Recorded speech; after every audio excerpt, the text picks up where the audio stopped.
Good morning everyone, welcome to another video on the channel. Thank you very much for joining me. My name is Warren Bennett. As you know by now, if you've seen the channel, this one's called Trev down here, taking up all the space as usual. And we've got a nice little simple thought for today's video. It's called the left arm lock drill. But a lot of people lose the structure of their arms coming down to the ball, and that can have a major effect on other parts of the swing, especially the club. Because if this left arm kind of loses its structure, or both arms for instance, but mainly it's the lead arm, so it'd be the left for the right-handed golfers, that can have a major effect on the golf club, and especially kind of the path, where the club face is pointing, and more importantly, it can lose you a lot of distance and the performance of the strike as well, of the shot. So I'm just going to run you through a little simple exercise, show you what it is so you can transfer over to normal shots as well, give you an understanding of how it can improve your game, and yeah, so take it from there. So just get the front camera set up, give Trev some attention, and then I'll see you in a little while. Okay everyone, so thanks very much for joining me for another video. Really appreciate you taking the time out to watch. First swing of the day. Yeah, so how our arms are structured and how they keep the structure during the golf swing is really important, especially kind of obviously into impact. Beyond impact it can kind of let go a little bit, but especially the area that we're talking about, coming down to the ball, just probably after the ball, and then it can kind of freewheel from there. So a lot of people I see who have trouble keeping that structure, there's a lot of problems can come from that, because if your arms start bending, this is exaggerated, if your arm starts bending, you're going to have to make a correction to get that club down to the ball. And generally it's obviously losing height, and they get down into the ball, and if you don't get down enough you're going to hit the top of it.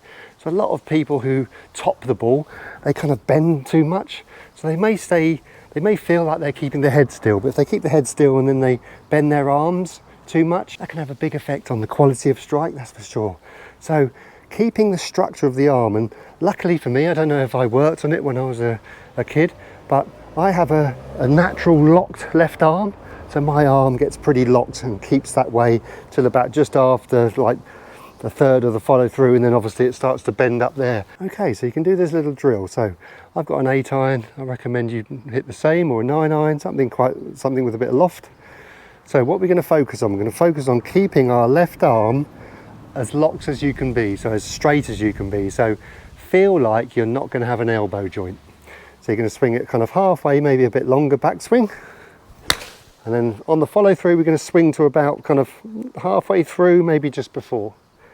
So we're going to keep the structure of the arms the same. Obviously on the backswing, our left arm stays locked, but our right arm bends a little bit, only a little bit. We're not going to bend it right up here, make it quite acute, the angle.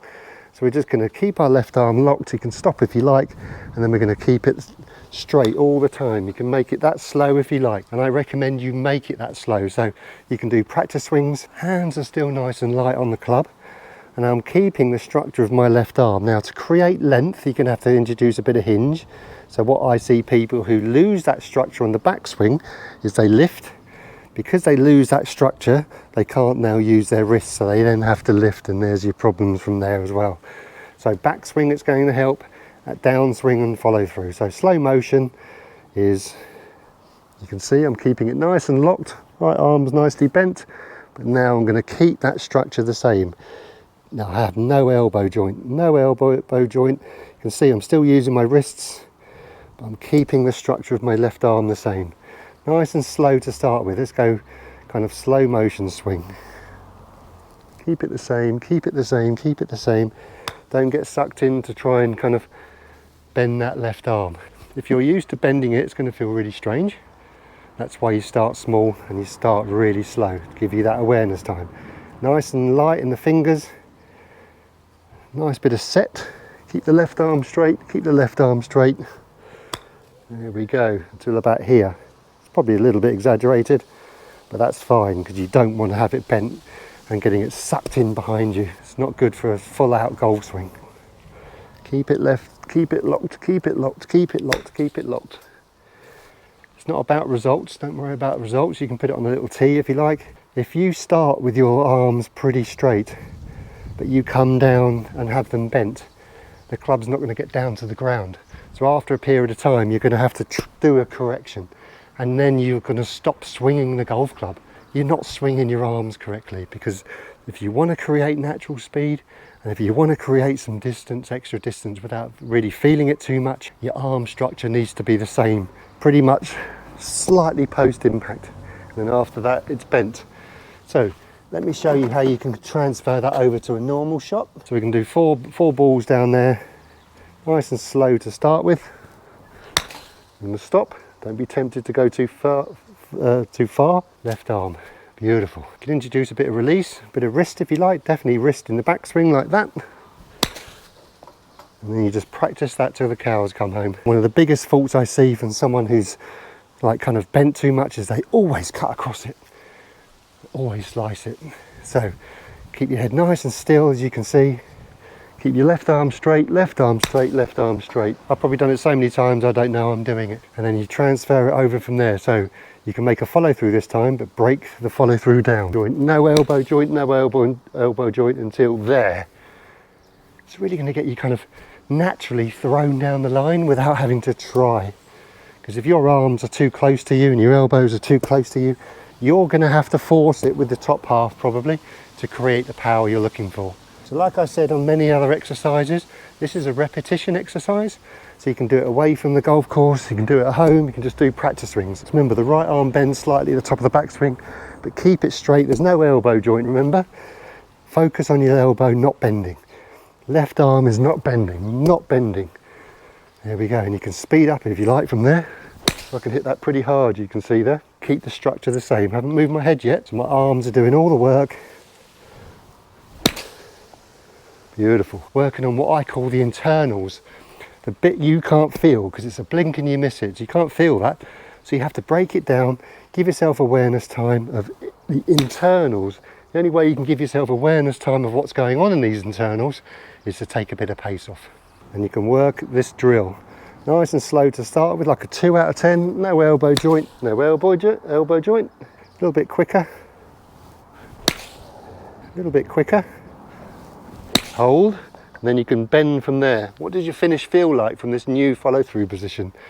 And obviously from there, if you want to take it through to a full swing without stopping, you can do a few practice swings. Right, okay, I'm going to feel like, you maybe not because it's going too quickly, you feel like I'm going to swing through this locked position. I'll slow this down to see if I can, but I'm not going to hit it full out.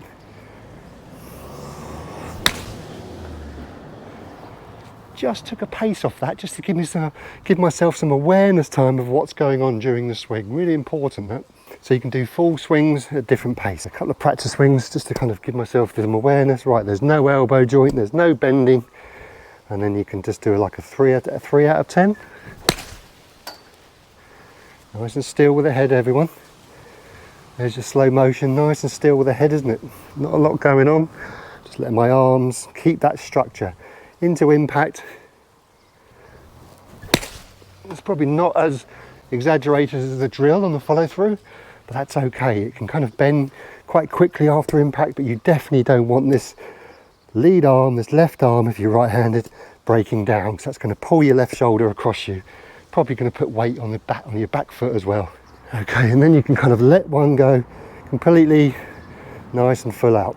Left arm locked, there's no elbow joint. The left arm lock drill.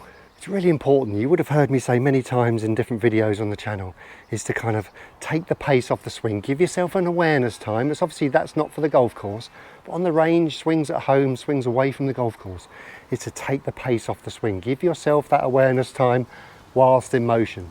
Because as we know, when we go full out, we're on the first tee, it's a blink and you miss it. So you have to trust and put in a little bit of work, you know, just some consistency and some continuity in your practice doing this.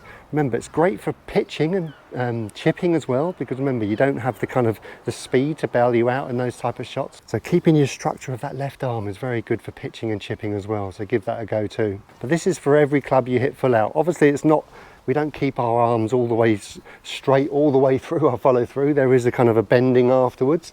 So that's what I really recommend doing, those kind of breakdown follow through. What does your finish feel like from this new kind of position on the way through? And remember, we're locking our left arm, but that doesn't mean we're tight and rigid. We're keeping it nice and locked, but there's lightness still in our hands. And keeping that nice and light will give you that extra speed as well. Because like I said in the previous video, but one maybe, is anything light travels quicker. So we're taking the tension out, we're keeping it nice and light, and then we can kind of swing away and use our arms more correctly and more efficiently, hopefully.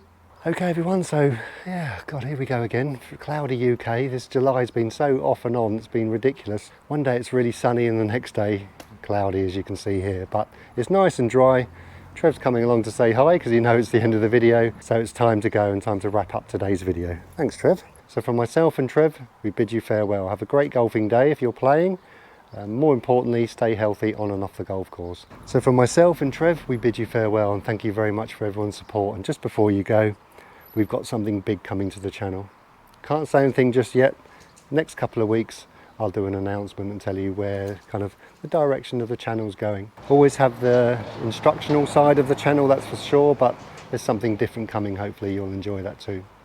Okay everyone, so on that bombshell, we'll bid you farewell. Have a great golfing day and we'll see you tomorrow. From myself and Trev, cheerio.